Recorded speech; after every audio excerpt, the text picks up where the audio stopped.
Matapos matalo si Sensui, bumalik si Yusuke sa normal na buhay, pero hindi siya mapakali at laging may bangungot.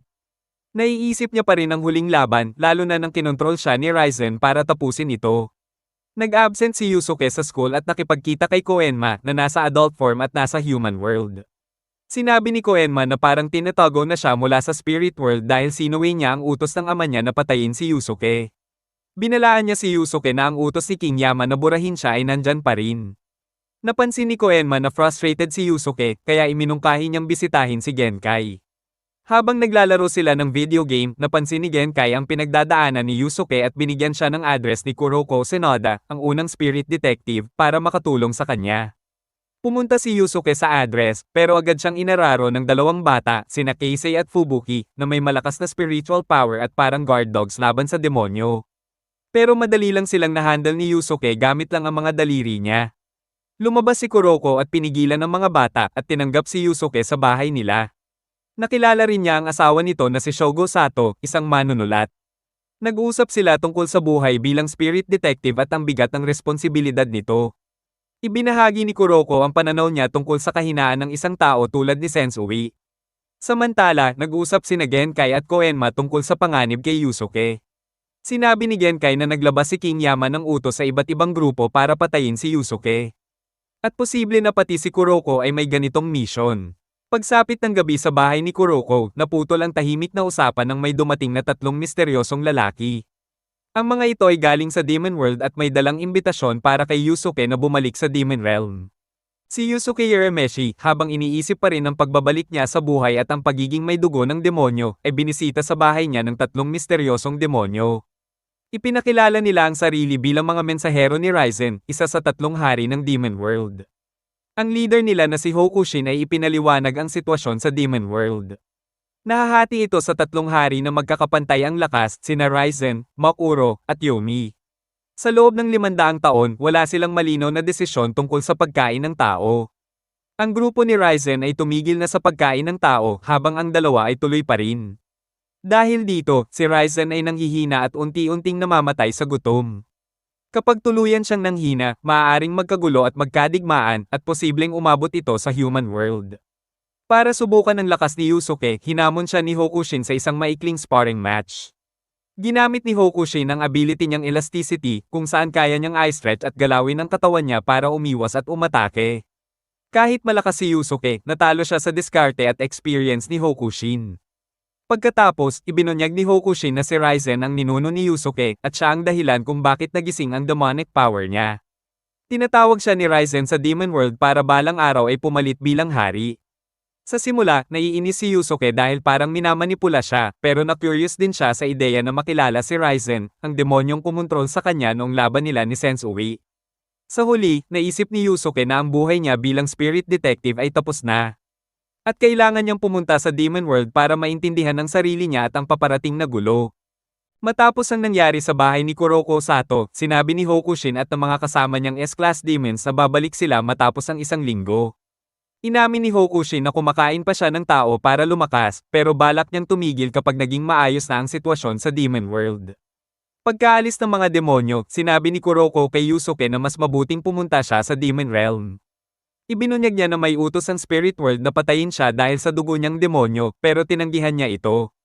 Babala niya na hindi na niya kayang magtiwala kay Yusuke tulad ni Genkai dahil baka dumating ang araw na ang mga anak niya ang makalaban niya kung tuluyang mag-take over ang demonic side niya. Habang palis si Yusuke, sinabi ng asawa ni Kuroko na si Shogo ang isang mabigat na babala, magkakaroon ng malaking paghihiwalay sa pagitan ni Yusuke at ng mga kaibigan niya, at magkakaroon ng linyang maghihiwalay sa kanila na parang dugo ang kapalit. Sa ilalim ng riles ng tren, nilapitan si Kurama ng tatlong mensahero mula kay Yomi.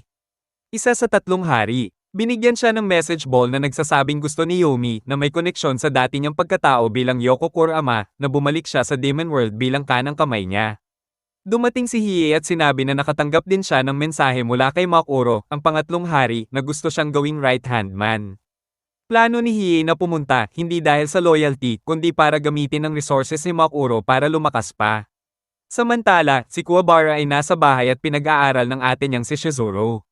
Nagdesisyon siya na manatili sa human world para mag-focus sa pag-aaral at future niya dahil naisip niya na ang puro laban ay maaaring magdala lang ng kapahamakan. Pinanood siya ni Yusuke mula sa labas pero pinili niyang hindi magpaalam dahil alam niyang susunod si Kuwabara at baka isakripisyo nito ang future niya. Pumunta si Yusuke kay Keiko sa restaurant ng pamilya nito. Matapos ang mabigat na usapan, sinabi niya na aalis siya ng 3 taon. Nagbiro siya tungkol sa kasal at sinabi na pakasalan siya pagbalik niya sa 18th birthday niya. Kahit na naiinis si Keiko sa biglaang pag-alis niya, tahimik lang niyang pinanood si Yusuke na umalis na parang handang maghintay. Sa huli, sina Yusuke, Hiei, at Kurama ay magkakahiwalay na naghahanda para umalis sa human world at pumunta sa Demon Plane. Habang nag-aaral si Kuwabara, bigla siyang naistorbo at pinapunta sa lugar ni Genkai ni Botan. Ayaw niya sana, pero pumayag siya nang malaman na nandoon si Yakina. Pagdating niya, nalaman ni Kuwabara na sina Yusuke, Kurama, at Hiei ay aalis papunta sa Demon World. Ipinaliwanag ni Yusuke na tinanggal na siya bilang spirit detective ni Koenma at may utos pa rin ng spirit world na patayin siya, kaya kailangan niyang umalis para sa kaligtasan ng lahat. Pagkatapos, sina Yusuke, Hiei, at Kurama ay umalis ng magkakahiwalay papunta sa Demon World. Pagdating ni Yusuke doon, sinalubong siya ng 3 tauhan ni Raizen, sina Hokushin, Tuda, at Seitao, na nagsilbing guide niya.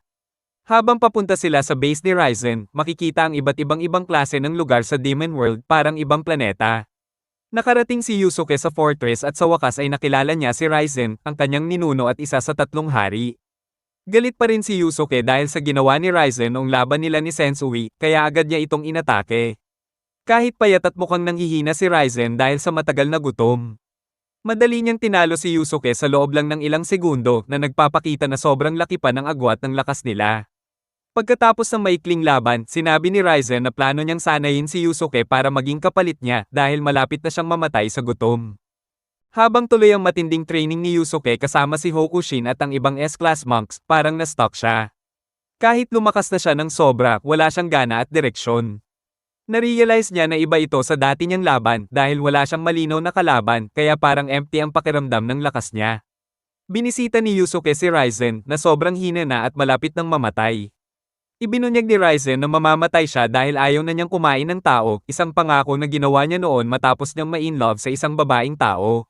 Naninuno ni Yusuke. Binalaan ni Raizen si Yusuke na kapag namatay siya, ang balanse ng 3 kaharian ay masisira at posibleng magdulot ng malaking digmaan na pwedeng umabot sa human world. Ipinakita rin na si Makuro ay isang malakas pero misteryosong tao na ang lakas ay galing sa masakit niyang nakaraan. Si Yomi naman, na dating kasama ni Kurama, ay naging matalinong strategist kahit bulag at matagal nang nag-iipon ng lakas para lampasan si Raizen. Inasar ni Raizen si Yusuke dahil sa pagiging undecided. At sinabi na kung hindi siya makahanap ng dahilan para lumaban, malulunod siya sa paparating na gulo. Sa huli, tumindi ang tensyon habang papawala na ang buhay ni Raizen at napilitan si Yusuke na isipin kung ano ba talaga ang gusto niyang maging legacy sa Demon World. Sa kasalukuyan, nasa loob ng fortress ni Makuro, si Hiei ay kaharap si Sugar, ang tinatawag na Demon Plane Osteopath na naglagay ng Dragon Eye niya.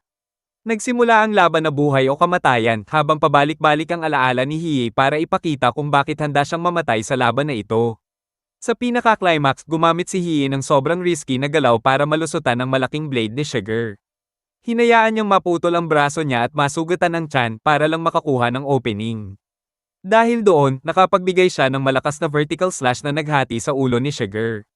Pareho silang bumagsak dahil sa matinding sugat.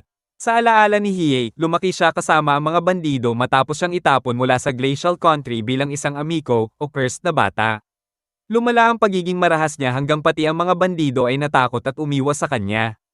Para mahanap ang nawawala niyang Hero Stone, ang bato ng kanyang ina, at makabalik sa pinanggalingan niya para mag-higanti.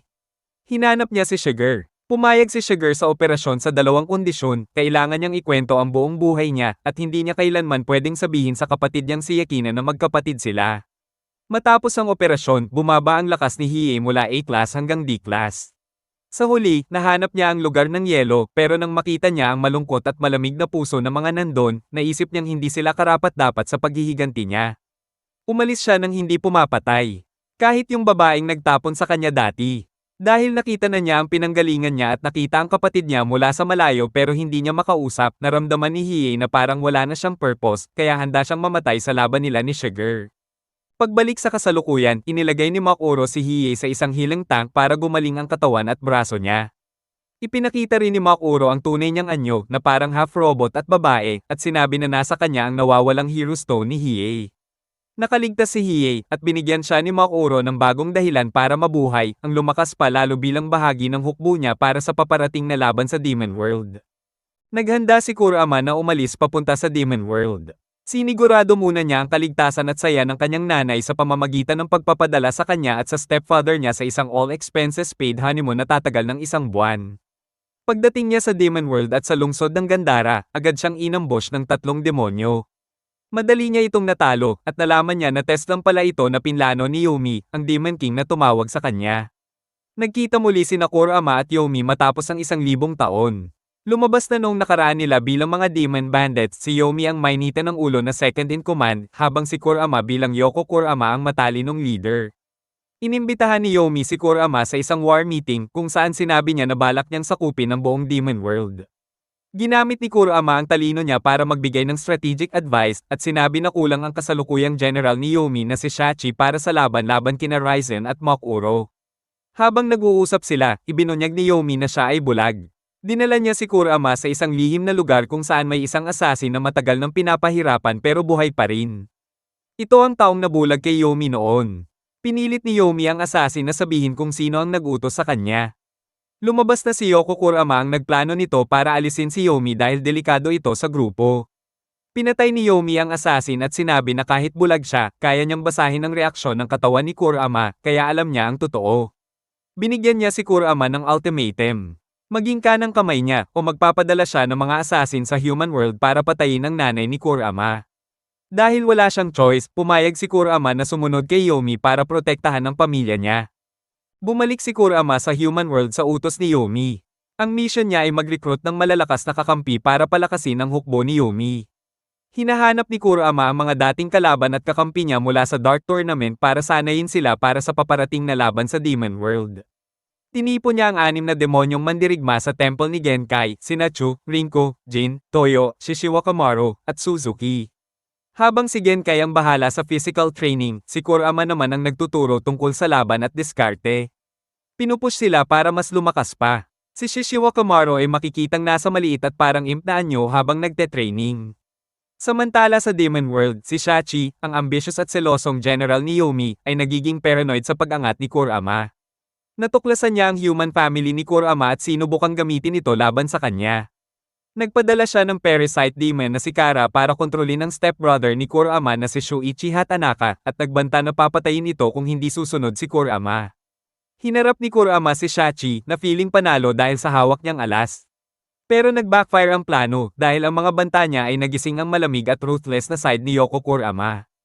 Ipinakita ni Kurama na inaasahan na niya ang galaw na iyon at naayos na niya ang problema sa kapatid niya. Pagkatapos, nag-transform siya sa Yoko Kurama. Sa sobrang lupit na lakas, tinapos niya si Shachi ng walang awa, pinapakita na kahit may puso siyang tao, ang Demon Fox ay deadly pa rin. Sa huli, bumalik si Kurama kay Yomi kasama ang 6 na trained fighters na tinawag na parang hidden assets. Na-impress si Yomi sa bagong lakas ng grupo at sa pagiging efficient ni Kurama. Dahil dito, naging second in command si Kurama, pero sa loob niya, conflicted pa rin siya sa pagitan ng pagiging tao, pagiging Yoko, at kung sino talaga siya ngayon.